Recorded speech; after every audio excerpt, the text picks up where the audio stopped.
नमस्कार, मैं हूं बबीता चौधरी और एक बार फिर से आप सभी का स्वागत है हमारे यूट्यूब चैनल पे। आज हम बात करेंगे कि कर्मचारियों और पेंशन भोगियों के लिए नए 6 आदेश जारी हुए, तो उनको देखकर इस वीडियो में हम बात करेंगे कि वो क्या क्या हैं।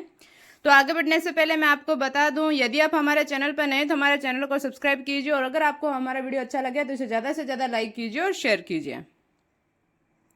ये देखिए, राजस्थान सरकार ने राज्य के कर्मचारियों और पेंशन भोगियों के लिए पिछले कुछ दिनों में कई बड़े फैसले लिए हैं। कैबिनेट से अप्रूवल के बाद वित्त विभाग ने इसका आदेश भी जारी कर दिया है। तो अगर आप भी राजस्थान के कर्मचारी और पेंशन भोगी हैं तो यह आर्टिकल आप सभी के लिए बहुत ही खास होने वाला है। तो वीडियो पे अंत तक बने रहें और वीडियो को ज़्यादा से ज़्यादा लाइक कीजिए और शेयर कीजिए ताकि सभी कर्मचारियों तक ये न्यूज़ पहुँच सके, क्योंकि इस आर्टिकल में आप सभी को उन 6 बड़े आदेश के बारे में बताने जा रहे हैं जिन्हें कुछ दिनों पहले राजस्थान सरकार ने जारी किए हैं। तो चलिए इसको वन बाय वन आदेश को समझते हैं। फर्स्ट आपके लिए ऑर्डर क्या है? एम्प्लॉयज पेंशन में 5%, 10% और 15% बढ़ोतरी का गिफ्ट। राजस्थान के पेंशन भोगियों के लिए खुशखबरी का आदेश जारी हो चुका है। ऐसे पेंशन भोगी जो 70 बसंत देख चुके हैं तो अब उनकी पेंशन में 5% की बढ़ोतरी की जाएगी। 75 साल होने पर 10% की इंक्रीमेंट की जाएगी और 80 साल होने पर आपके 20% की बढ़ोतरी की जाएगी।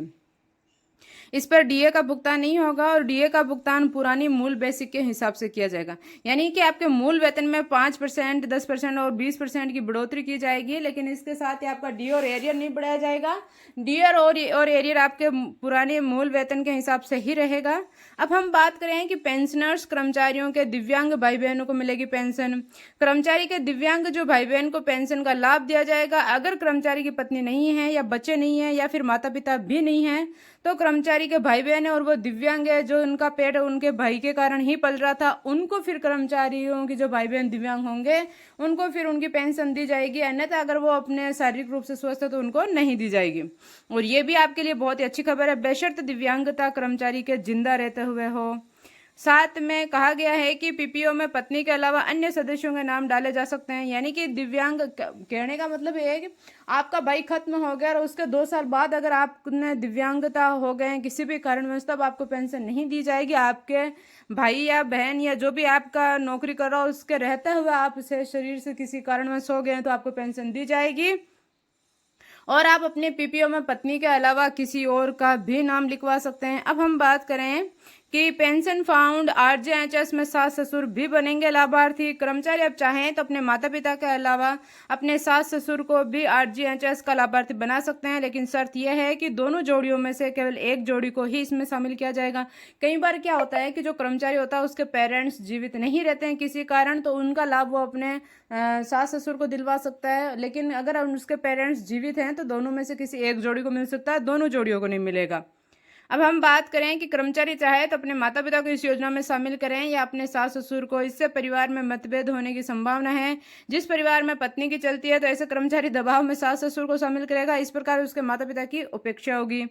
अब हम बात करें कि कर्मचारी बनाएंगे लाइफ सर्टिफिकेट। चतुर्थ श्रेणी के कर्मचारियों को छोड़कर बाकी अन्य श्रेणी के कर्मचारी और अधिकारी पेंशन भोगियों का लाइफ सर्टिफिकेट इशू हो कर सकते हैं। वे अपने एसएसओ आईडी से लाइफ सर्टिफिकेट जनरेट कर सकते हैं। पेंशन भोगियों की परेशानी को देखते हुए यह फैसला किया गया है। अब हम बात करें कि एम्प्लॉयज यानी कि नेशनल इंक्रीमेंट का आदेश जारी किया गया है। राजस्थान सरकार ने ऐसे कर्मचारी जो 30 जून को रिटायर्ड हुए थे उनको 1 जुलाई की इंक्रीमेंट का फायदा दिया जाएगा। इस इंक्रीमेंट का फायदा केवल पेंशन लाभ के लिए ही दिया जाएगा। ग्रेजुएटी कम्यूटेशन अवकाश नजदीकीकरण की गणना के लिए इसका फायदा नहीं दिया जाएगा। तो अब हम बात करें कि पेंशन के नियम में बदलाव, कि पेंशन के नियम में क्या बदलाव हुआ है। राजस्थान सरकार ने एक आदेश जारी किया है जिसमें कहा गया है कि कर्मचारियों की मृत्यु अगर सर्विस के दौरान 1/4/2024 के पहले हुई है तो उनके परिवार को फैमिली पेंशन कर्मचारी की मृत्यु की तारीख से 7 सालों तक मिलेगी। ये क्या कर्मचारी अगर जिंदा है तो अब वो 67 साल का हो जाता है तो दोनों में से जो पहले आएगा उस पीरियड तक पेंशन मिलेगी। वहीं पर अगर कर्मचारी की मृत्यु 1/4/2024 के बाद होती है तो उनके परिवार को मृत्यु की तारीख से फैमिली पेंशन 10 सालों तक मिलेगी। यानी कि अगर आपकी चौथे महीने से पहले 2024 चौथे महीने से पहले अगर आपकी डेथ हुई है तो आपके परिवार को 7 साल तक पेंशन मिलेगी और चौथे महीने के बाद में हुई है तो आपको 10 साल तक सैलरी पेंशन मिलेगी।